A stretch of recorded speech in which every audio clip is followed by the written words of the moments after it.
Diet हमेशा balanced होना चाहिए। मैं ऐसा नहीं बोलूंगी कि कार्ब्स कम खाइए, फैटी चीज कम खाइए। वो बैलेंस्ड होना चाहिए। हमारी कैलोरीज जो है वो फिक्स्ड होनी चाहिए दिन भर की। तो जैसे जो यंग जनरेशन के लोग हैं, यंग पेशेंट्स है बोलो, या तो फिर यंग यंग लोग हैं, उनको कम से कम 2100 से 2200 किलो कैलोरी का उनका आहार होना चाहिए। आजकल सब लोग अपना कैलोरी इनटेक काउंट करते हैं, तो इसलिए मैं नंबर्स में बता रही हूँ कि 2100 से 2200 तक उनका कैलोरी इनटेक होना चाहिए, जो 60 वर्ष से नीचे है। और जो 60 वर्ष के ऊपर है, क्योंकि उनका मेटाबॉलिज्म थोड़ा कम होता है, तो उनको उनको 1800 से 1900 तक का उनका दिन भर का कैलोरी इंटेक होना चाहिए। कैलोरी इंटेक में कार्बोहाइड्रेट्स, फैट्स, प्रोटीन्स दोनों होने चाहिए, बट फैटी फूड की मात्रा कम होनी चाहिए। दूसरी बात है हमारा सोडियम लेवल। जो हमारा सोडियम लेवल है, हमें थोड़ा कम सोडियम खाना चाहिए। हमारा नमक का प्रमाण है वो कम रखना चाहिए। स्पेसिफिकली उन लोगों में जिनको रक्तचाप की बीमारी, जो बीपी का बीमारी है, उनमें सोडियम की मात्रा हमेशा कम होनी चाहिए। सोडियम उनको मतलब जो नमक है उनको 5 ग्राम से ऊपर नहीं खाना चाहिए। और ऊपर से जो हम छिड़कते हैं नमक की, कोई भी चीज में इसमें कम है हम ऊपर से डालेंगे, वो भी हमको अवॉइड करना चाहिए। अभी ये 5 ग्राम हम कैसे गिनेंगे? जैसे लेमन के लिए, जैसे जब सबके घर में तो तराजू नहीं होगा, तो इसको हम एक चपटी के हिसाब से गिन सकते हैं। अपनी चुटकी से गिना जा सकता है। हमको एक, जैसे हम ब्रेकफास्ट कर रहे हैं तो एक चुटकी नमक, हम लंच कर रहे हैं तो 2 चुटकी नमक, और हम डिनर कर रहे हैं तो 2 चुटकी नमक। ये ऐसा हिसाब होता है 5 ग्राम का। और हमें जैसे फरसान खा रहे हैं, पिकल्स खा रहे हैं, अचार है, पापड़ है, ये सारी चीजें अवॉइड करनी चाहिए अगर किसी को हाइपरटेंशन का बीमारी है। सो इससे हम हमारा जो बीपी है हम कंट्रोल में रख सकते हैं। जो प्रोसेस्ड फूड्स होते हैं उसमें भी सोडियम की बहुत ज्यादा मात्रा होती है, वो भी हमको कम से कम खाने चाहिए। तीसरी बात है फॉस्फेट्स। फॉस्फेट्स भी हमारे किडनी को बहुत हार्मफुल होते हैं। स्पेसिफिकली जो, अगर हम फॉस्फेट पिरामिड देखें तो उसमें जो हम कैंड फूड है, प्रोसेस्ड फूड्स है, या तो फिर कोल्ड ड्रिंक्स है, इसमें बहुत मात्रा में फॉस्फेट्स होते हैं। ये किडनी को डायरेक्टली हार्म करते हैं। किडनी के अंदर जो ट्यूब्यूल्स होते हैं उनको भी इंजुरी करते हैं। तो हमें वो कम से कम खाना चाहिए। ये पिरामिड का सबसे ऊपर का भाग है। जो अगर बीच का भाग देखा जाए, जो मीट है, पोल्ट्री है, उसमें भी बहुत मात्रा में फॉस्फेट्स होते हैं। तो जो एनिमल प्रोटीन्स है उसमें ज्यादा फॉस्फेट्स होते हैं। बल्कि प्लांट प्रोटीन स्टिल सेफ, आप खा सकते हैं, उसमें कोई दिक्कत नहीं है। बट जो प्रोटीन इंटेक जिसका ज्यादा होता है उसमें और फॉस्फेट जाता है। तो स्पेसिफिकली जो पोल्ट्री वाला प्रोटीन है या मीट प्रोटीन है, उसमें फॉस्फेट्स की मात्रा काफी ज्यादा होती है। अगर आप एग योक खाते हैं, या फिर एग योक में भी काफी फॉस्फेट होता है, बट वो स्टिल ओके है, उतना उतना प्रमाण नहीं है। बट सीरियल्स, लेग्यूम्स, ये भी एक सोर्स है फॉस्फेट का, बट उसमें काफी कम लेवल में फॉस्फेट्स होते हैं। तीसरी बात है, हमें पोटेशियम इंटेक भी कम रखना चाहिए। हम वो कैसे रख सकते हैं? अगर किसी भी किडनी के पेशेंट है या फिर नॉर्मल भी पेशेंट है, तो हमें पोटेशियम की मात्रा भी, कौन से फ्रूट्स में पोटेशियम ज्यादा होते हैं? अगर हम देखें, ऑरेंजेस, बनाना है, कोकोनट वाटर है, इसमें बहुत पोटेशियम होता है।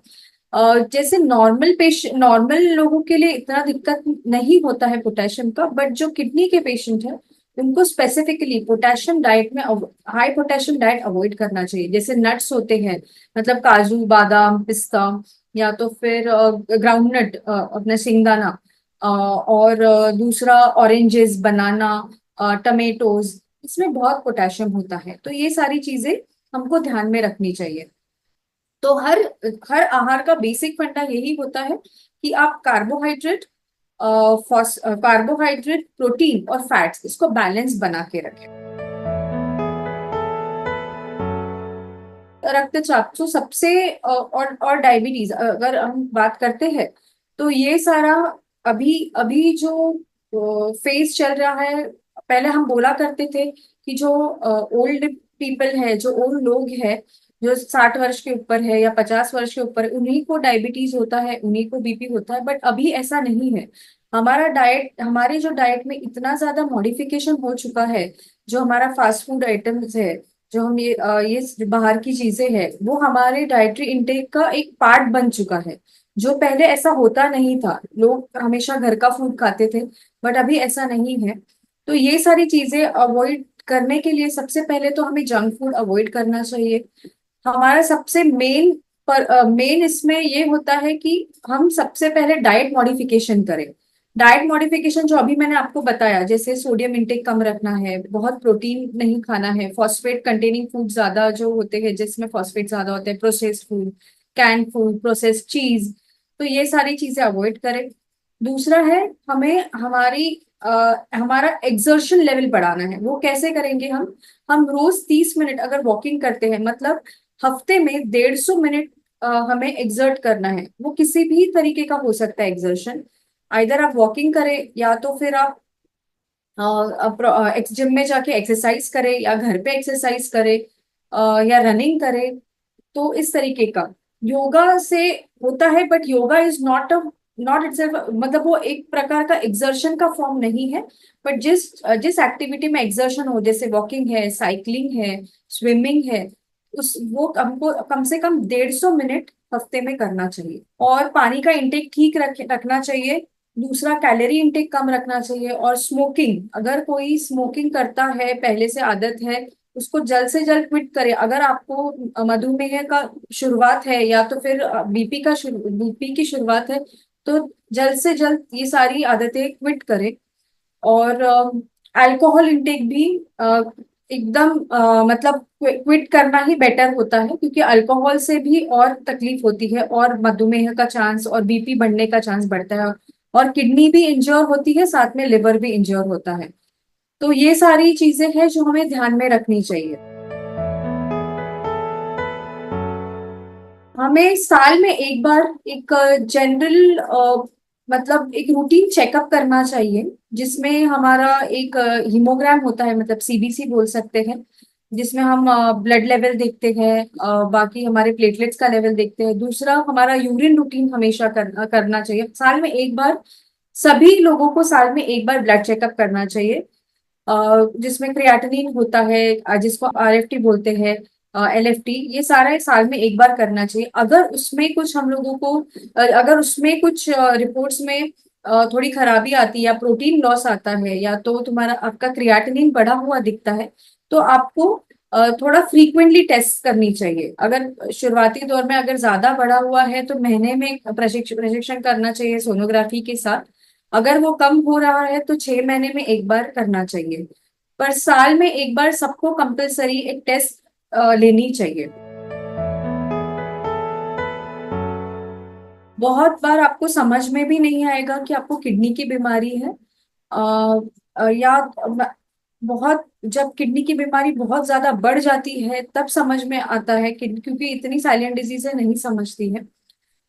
अगर सिम्टम्स हम देखे जाए तो पैरों पे सूजन आना, आंखों के आजू बाजू में सूजन आना, चेहरे पे सूजन आना।